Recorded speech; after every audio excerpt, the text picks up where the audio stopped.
मुकेश अंबानी और अनिल अंबानी। रिच और poor mindset का डिफरेंस, पुअर माइंडसेट का कोर सिक्योरिटी होता है। इसके अपोजिट रिच माइंडसेट ग्रोथ पर फोकस करता है। उसके लिए फेलियर एक एंड पॉइंट नहीं होता, बल्कि एक फीडबैक होता है जिससे वो बेटर डिसीजन ले पाता है। अब जब हम माइंडसेट की बात करते हैं तो एक और चीज समझना बहुत ज्यादा जरूरी है, नॉलेज का टाइप। रिच माइंडसेट वाले लोग इसी पर फोकस करते हैं। वो सिर्फ ये नहीं देखते कि दुनिया क्या कर रही है, लोग अपनी फाइनेंशियल लाइफ को गलत तरीके से समझते हैं। ये बुक बताती है कि रियल डिफरेंस इनकम में नहीं है, बल्कि कैश फ्लो और एसेट बिल्डिंग में है। जैसे एक्सपेंसिव कार, बड़ा घर या अननेसेसरी लाइफस्टाइल अपग्रेड्स। आप जॉब को एंड गोल नहीं समझते, बल्कि एक स्टार्टिंग पॉइंट समझते हैं। ये बुक पैसे के नंबर से ज्यादा पैसे के बिहेवियर पर फोकस करती है। यहीं पर पुअर और रिच माइंडसेट का डिफरेंस और ज्यादा क्लियर हो जाता है। अगर जॉब है तो वो सिक्योर फील करते हैं, और जॉब अगर चली गई तो वो इनसिक्योर हो जाते हैं। कि माइंडसेट सिर्फ पैसे के बारे में नहीं होता, वो और माइंडसेट यहीं पर स्टक हो जाता है, क्योंकि वो अपने एनवायरनमेंट को सवाल नहीं करता। बहुत लोग सोचते हैं कि उनका माइंडसेट उनका खुद का है। रिच माइंडसेट फेलियर को डेटा की तरह मानता है। धीरे धीरे वो अपना सिस्टम बिल्ड करने लगते हैं, इससे फ्रस्ट्रेशन बढ़ता है। और माइंडसेट एक बार में चेंज होने वाली बात नहीं है, ये एक कॉन्टिन्यूअस प्रोसेस है, लेकिन लॉन्ग टर्म में रिस्की हो सकता है। और यही डिसाइड करता है कि आप कितना आगे बढ़ेंगे। अगर आप ध्यान से देखो तो सब कुछ कभी कभी सेम होने के बावजूद भी रिजल्ट अलग ही निकलता है। एक सिंपल सा एग्जांपल समझो, मुकेश अंबानी और अनिल अंबानी दोनों एक ही फैमिली से आए, same environment, same exposure, same starting point, लेकिन आज एक दुनिया के सबसे अमीर लोगों में से काउंट होते हैं और दूसरे फाइनेंशियली स्ट्रगल कर रहे हैं। अब सवाल यह है कि जब बैकग्राउंड सेम था, अपॉर्चुनिटी भी सेम थी, तो रिजल्ट इतना अलग क्यों निकला? यहीं पर आता है माइंडसेट का रोल। रिच और पुअर माइंडसेट का डिफरेंस सिर्फ पैसे का नहीं होता, बल्कि सोचने के तरीके से होता है। आप डिसीजन कैसे लेते हैं, रिस्क को कैसे देखते हैं और लॉन्ग टर्म को कितनी इंपॉर्टेंस देते हैं, ये सब मिलकर आपकी फाइनेंशियल डायरेक्शन डिसाइड करते हैं। पुअर माइंडसेट का कोर सिक्योरिटी होता है। ऐसा इंसान स्टेबिलिटी के पीछे भागता है। उसे लगता है कि एक फिक्स इनकम ही सेफेस्ट ऑप्शन है और रिस्क लेना अवॉइड करना चाहिए। ये अप्रोच शॉर्ट टर्म में सेफ लगती है, लेकिन लॉन्ग टर्म में ग्रोथ को लिमिट कर देती है, क्योंकि जब आप सिर्फ सेफ डिसीजन लेते हैं तो आप कभी भी उन अपॉर्चुनिटीज को देख नहीं पाते जहां वेल्थ क्रिएट हो सकती है। इसके अपोजिट रिच माइंडसेट ग्रोथ पर फोकस करता है। ऐसा इंसान रिस्क को इग्नोर नहीं करता, बल्कि समझता है। वो ये नहीं सोचता कि रिस्क है तो अवॉइड करो, बल्कि वो ये सोचता है कि कैसे कैलकुलेट करके उसे यूज किया जा सकता है। उसके लिए फेलियर एक एंड पॉइंट नहीं होता, बल्कि एक फीडबैक होता है जिससे वो बेटर डिसीजन ले पाता है।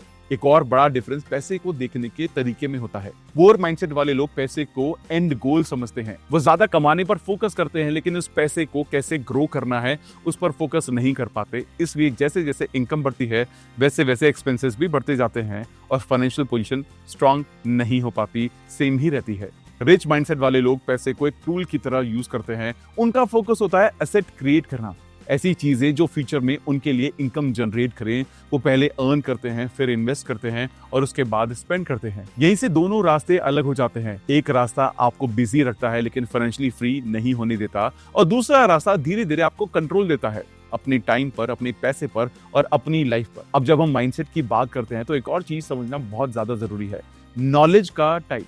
सब नॉलेज इक्वल नहीं होती। बहुत लोग डिग्रीज लेते हैं, सर्टिफिकेशन करते हैं, लेकिन फिर भी फाइनेंशियली आगे नहीं बढ़ पाते। क्यों? क्योंकि वो सिर्फ जनरल नॉलेज लेते हैं, लेकिन स्पेसिफिक नॉलेज बिल्ड नहीं करते। स्पेसिफिक नॉलेज का मतलब होता है ऐसी अंडरस्टैंडिंग या स्किल जो डायरेक्टली वैल्यू क्रिएट करे, जो किसी रियल प्रॉब्लम को सॉल्व करे। रिच माइंडसेट वाले लोग इसी पर फोकस करते हैं। वो सिर्फ ये नहीं देखते कि दुनिया क्या कर रही है, वो ये देखते हैं कि वो किस चीज में इतने स्ट्रांग बन सकते हैं कि उन्हें इग्नोर करना, उन्हें रिप्लेस करना इम्पॉसिबल सा हो जाए। यहीं पर एक किताब ने पर्सनली मुझे बहुत ज्यादा clarity the, rich dad poor dad by Robert Kiyosaki. इस बुक का कोर आइडिया बिल्कुल सिंपल है, लेकिन बहुत ही ज्यादा पावरफुल। लोग अपनी फाइनेंशियल लाइफ को गलत तरीके से समझते हैं। हमें बचपन से सिखाया जाता है कि अच्छी पढ़ाई करो, जॉब लो, पैसे कमाओ और सेफ रहो, लेकिन ये बुक एक डिफरेंट पर्सपेक्टिव देती है। ये बुक बताती है कि रियल डिफरेंस इनकम में नहीं है, बल्कि कैश फ्लो और एसेट बिल्डिंग में है। ये बुक एक बहुत ही बेसिक कॉन्सेप्ट समझाती है एसेट और लायबिलिटी का। एसेट वो होती हैं जो आपके पॉकेट में पैसा लेकर आती हैं, और लायबिलिटी वो होती हैं जो आपके पॉकेट से पैसा निकालती हैं। प्रॉब्लम ये है कि मेजॉरिटी लोग लायबिलिटीज को एसेट समझकर खरीदते हैं, जैसे एक्सपेंसिव कार, बड़ा घर या अननेसेसरी लाइफस्टाइल अपग्रेड्स। ये सब आपको रिच फील करवा सकते हैं, लेकिन एक्चुअली आपको फाइनेंशियली वीक बनाते हैं। इस बुक का सबसे पावरफुल इंपैक्ट ये है कि ये आपकी सोच को रिवर्स कर देती है। आप इनकम बढ़ाने पर फोकस करना बंद करके एसेट बिल्ड करने पर फोकस करना शुरू कर देते हैं, और जब आप एसेट बिल्ड करना शुरू करते हैं तब आपका पैसा आपके लिए काम करना शुरू कर देता है। यहीं से एक माइंडसेट शिफ्ट आता है। आप जॉब को एंड गोल नहीं समझते, बल्कि एक स्टार्टिंग पॉइंट समझते हैं। आप समझने लगते हैं कि अगर आप सिर्फ सैलरी पर डिपेंड करते रहेंगे तो आपकी ग्रोथ लिमिटेड ही रहेगी, लेकिन अगर आप ऐसा सिस्टम बिल्ड कर सकते हैं जहां से पैसिव या सेमी पैसिव इनकम आए तो आपका कंट्रोल बढ़ने लगता है। इसी कॉन्सेप्ट को एक और बुक और क्लियर करती है, the psychology of money by Morgan Housel. ये बुक पैसे के नंबर से ज्यादा पैसे के बिहेवियर पर फोकस करती है। ये बुक बताती है कि फाइनेंशियल सक्सेस इंटेलिजेंस से ज्यादा बिहेवियर का गेम है। मतलब आप कितना जानते हैं ये उतना इंपॉर्टेंट नहीं है जितना कि ये इंपॉर्टेंट है कि आप कंसिस्टेंटली कैसे बिहेव करते हैं। इस बुक का एक पावरफुल आइडिया है, लोग अक्सर दूसरों को देखकर अपना फाइनेंशियल डिसीजन लेते हैं। वो कंपेयर करते हैं, प्रेशर फील करते हैं और फिर ऐसे डिसीजन लेते हैं जो उनके लॉन्ग टर्म गोल्स के अगेंस्ट होते हैं। इसलिए वो अर्न करते हुए भी ग्रो नहीं कर पाते। ये बुक ये भी बताती है कि असली वेल्थ दिखाई नहीं देती है। जो चीजें आप देखते हो जैसे गाड़ी, घर या लाइफस्टाइल, वो स्पेंडिंग का रिजल्ट है। रियल वेल्थ वो है जो आपके पास पैसे बचाती है और जो फ्यूचर में आपको फ्रीडम देती है। यहीं पर पुअर और रिच माइंडसेट का डिफरेंस और ज्यादा क्लियर हो जाता है। पुअर माइंडसेट वाले लोग विजिबल सक्सेस के पीछे भागते हैं, उन्हें दिखाना होता है कि वो सक्सेसफुल हैं। रिच माइंडसेट वाले लोग इनविजिबल वेल्थ बिल्ड करते हैं। वो ऐसे डिसीजन लेते हैं जो शायद बाहर से इंप्रेसिव ना लगे लेकिन अंदर से स्ट्रांग होते हैं। एक और इंपॉर्टेंट डिफरेंस टाइम के यूज में होता है। पुअर माइंडसेट वाले लोग अपना टाइम कंज्यूम करते हैं एंटरटेनमेंट में, डिस्ट्रैक्शन के साथ या सिर्फ रूटीन वर्क में। रिच माइंडसेट वाले लोग अपना टाइम इन्वेस्ट करते हैं। वो ऐसे काम करते हैं जो उन्हें फ्यूचर में रिटर्न दे, जैसे स्किल बिल्डिंग, सिस्टम बिल्डिंग या ऐसे प्रोजेक्ट जो स्केल हो सके। या एक और सटल चीज समझ में आती है, वो है कॉन्फिडेंस। पुअर माइंडसेट वाले लोग अपनी वैल्यू को जॉब से अटैच करते हैं। अगर जॉब है तो वो सिक्योर फील करते हैं और जॉब अगर चली गई तो वो इनसिक्योर हो जाते हैं। रिच माइंडसेट वाले लोग अपनी वैल्यू को अपनी स्किल और थिंकिंग से अटैच करते हैं।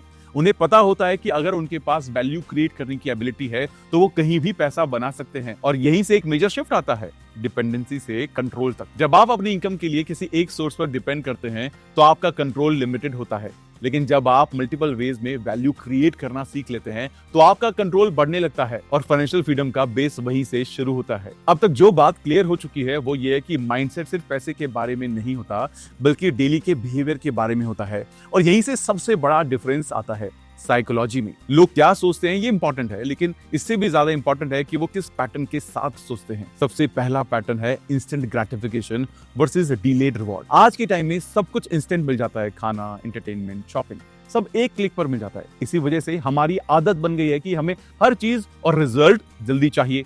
पुअर माइंडसेट इसी ट्रैप में फंस जाता है। वो ऐसे डिसीजन लेता है जो शॉर्ट टर्म में अच्छा फील कराए लेकिन लॉन्ग टर्म में उनको नुकसान भी पहुंचा सकते हैं, जैसे अननेसेसरी स्पेंडिंग, इंपल्सिव बाइंग या ऐसे इन्वेस्टमेंट जो सिर्फ जल्दी प्रॉफिट कमाने की वजह से किए गए हैं। रिच माइंडसेट वाले लोग यहाँ पर अलग तरह से बिहेव करते हैं। वो अपने डिसीजन को थोड़ा स्लो लेते हैं। वो तुरंत रिवॉर्ड के पीछे नहीं भागते बल्कि ये देखते हैं कि उनका आज का डिसीजन उनके फ्यूचर को अफेक्ट ना करे। वो शॉर्ट टर्म कंफर्ट से सैक्रिफाइस करना शुरू कर देते हैं जब उन्हें पता है कि वो लॉन्ग टर्म में उनको अफेक्ट करेगा। ये हैबिट सिंपल लगती है लेकिन फाइनेंशियल डिसिप्लिन इसी से बिल्ड होता है। दूसरा पैटर्न है एनवायरनमेंट का इन्फ्लुएंस। बहुत लोग सोचते हैं कि उनका माइंडसेट उनका खुद का है लेकिन रियलिटी में उनका एनवायरनमेंट उसे शेप करता है। अगर आप ऐसे लोगों के बीच रहते हैं जो सिर्फ सैलरी, एक्सपेंस और सिक्योरिटी की बातें करते हैं तो आपकी थिंकिंग भी बिल्कुल वहीं पर रह जाएगी। पुअर माइंडसेट यहीं पर स्टक हो जाता है क्योंकि वो अपने एनवायरनमेंट को सवाल नहीं करता। रिच माइंडसेट वाले अपने एनवायरनमेंट को कॉन्शियसली चूज करते हैं। वो ऐसे लोगों से सीखते हैं जो ऑलरेडी उस लेवल पर हैं जहां वो पहुंचना चाहते हैं। वो कंटेंट, किताबें और कन्वर्सेशन को फिल्टर करते हैं क्योंकि उन्हें पता होता है कि आप जैसा एनवायरनमेंट कंज्यूम करते हैं वैसे ही डिसीजन लेने लगते हैं। तीसरा पैटर्न है फेलियर को देखने का तरीका। पुअर माइंडसेट फेलियर को फाइनल मान लेता है। एक बार गलती हुई तो वो रिस्क लेना बंद कर देते हैं। इसी से वो सेफ जोन में चले जाते हैं लेकिन ग्रो नहीं करते। रिच माइंडसेट फेलियर को डेटा की तरह मानता है। वो हर मिस्टेक से एक लेसन निकालता है और उसे अपने नेक्स्ट डिसीजन में यूज करता है। यहीं पर एक और चीज समझनी जरूरी है, लोग स्टक क्यों रहते हैं? प्रॉब्लम नॉलेज की कमी नहीं होती। आज इन्फॉर्मेशन हर जगह पर अवेलेबल है। प्रॉब्लम एक्शन और कंसिस्टेंसी की होती है। पुअर माइंडसेट वाले लोग या तो स्टार्ट ही नहीं करते या स्टार्ट करके जल्दी छोड़ देते हैं। वो परफेक्शन का वेट करते रहते हैं। रिच माइंडसेट वाले लोग इम्परफेक्ट एक्शन लेते हैं। वो परफेक्ट प्लान का वेट नहीं करते। वो छोटा स्टार्ट करते हैं लेकिन कंसिस्टेंट रहते हैं। धीरे धीरे वो अपना सिस्टम बिल्ड करने लगते हैं जहां उनकी ग्रोथ ऑटोमेटिकली हो जाती है। एक और हिडन पैटर्न है कंपैरिजन। पुअर माइंडसेट वाले लोग दूसरों से कंपेयर करते हैं। वो देखते हैं कि दूसरे लोगों के पास क्या है और उस हिसाब से अपनी वैल्यू जज करते हैं। इससे फ्रस्ट्रेशन बढ़ता है और क्लैरिटी कम होती है। रिच माइंडसेट कंपैरिजन को लर्निंग में कन्वर्ट करता है। वो दूसरों को देखकर जेलस नहीं होता बल्कि ये समझता है कि वो अलग क्या कर रहे हैं। आखिर में एक सिंपल सी बात, माइंडसेट एक बार में चेंज होने वाली बात नहीं है। ये एक कॉन्टिन्यूअस प्रोसेस है। आपको हर रोज थोड़ा थोड़ा अपनी थिंकिंग को इंप्रूव करना पड़ता है क्योंकि दुनिया चेंज हो रही है और अगर आपकी थिंकिंग अपडेट नहीं हो रही है तो आप पीछे डेफिनेटली रहने वाले हैं। अगर आप अपनी फाइनेंशियल लाइफ को इंप्रूव करना चाहते हैं तो सबसे पहले चेंज पैसों में नहीं, डिसीजन में आना चाहिए। आप हर रोज जो छोटे छोटे डिसीजन लेते हैं वही आपकी डायरेक्शन डिसाइड करते हैं। इनकम बढ़ाने से पहले उसे हैंडल करना सीखना जरूरी है। एक सिंपल अप्रोच यूज करो, जो कमा रही हो उसका एक हिस्सा फ्यूचर के लिए काम में लाओ, फ्यूचर के लिए इन्वेस्ट करो। बिना सोचे समझे खर्च करने की जगह उस पैसे को पहले ऐसी जगह पे लगाओ जहां से वो वापस आए, जहां से वो ग्रो कर सके। ये हैबिट धीरे धीरे आपको कंट्रोल देती है। दूसरी चीज, अपनी अर्निंग एबिलिटी पर काम करो। एक ही सोर्स पर डिपेंड रहना सेफ लग सकता है लेकिन लॉन्ग टर्म में रिस्की हो सकता है। जितनी ज्यादा वैल्यू आप क्रिएट कर पाओगे उतने ज्यादा ऑप्शन आपके पास होते ही रहेंगे। तीसरी चीज, पेशेंस। फाइनेंशियल ग्रोथ फास्ट नहीं होती लेकिन कंसिस्टेंट होती है। जो लोग प्रोसेस में टिके रहते हैं वही रिजल्ट देखते हैं। जो बीच में रुक जाते हैं उनके लिए कुछ भी चेंज नहीं होता। और सबसे इंपॉर्टेंट, रिस्पॉन्सिबिलिटी। आप अपनी सिचुएशन के लिए किसी और को जिम्मेदार नहीं मानते, खुद को जिम्मेदार मानते हैं और यही डिसाइड करता है कि आप कितना आगे बढ़ेंगे। जब आप कंट्रोल बाहर देते हैं ग्रोथ रुक जाती है, जब आप कंट्रोल वापस लेते हैं तो प्रोग्रेस स्टार्ट होती है। आज से परफेक्ट होने की जरूरत नहीं है, बस डायरेक्शन सही होना चाहिए। एक छोटा सा डिसीजन लो जो आपको आगे बढ़ने में मदद करे और उसे रिपीट करो, क्योंकि एंड में डिफरेंस बड़ा नहीं होता है, कंसिस्टेंट होता है। और वही कंसिस्टेंसी धीरे धीरे आपको वहां लेकर जाती है जहां आप जाना चाहते हैं। I am sure about it, ये फाइनेंशियल गोल आपको समझ में डेफिनेटली आ गए होंगे। मुझे कमेंट करके जरूर बताना कि आपने इस वीडियो से सबसे ज्यादा क्या सीखा और आज के बाद आप क्या ऐसे बदलाव लेकर आने वाले हैं जिससे आपकी फाइनेंशियल रियलिटी बिल्कुल बदलने वाली है। वीडियो अगर पसंद आई होगी तो चैनल को सब्सक्राइब डेफिनेटली कर देना, वीडियो को लाइक कर देना, कमेंट करके जरूर जाना और मुझे कमेंट करके जरूर बताना इस वीडियो से क्या सीखा। ऐसी कोई बुक समरी जो आप इस चैनल पर देखना चाहते हैं, किताब के बारे में कोई डिस्कशन जो आप चाहते हैं, ताकि हम उसको भी लेकर आ सके। जल्दी मिलते हैं और भी बेहतरीन वीडियो के साथ। Thank you so much.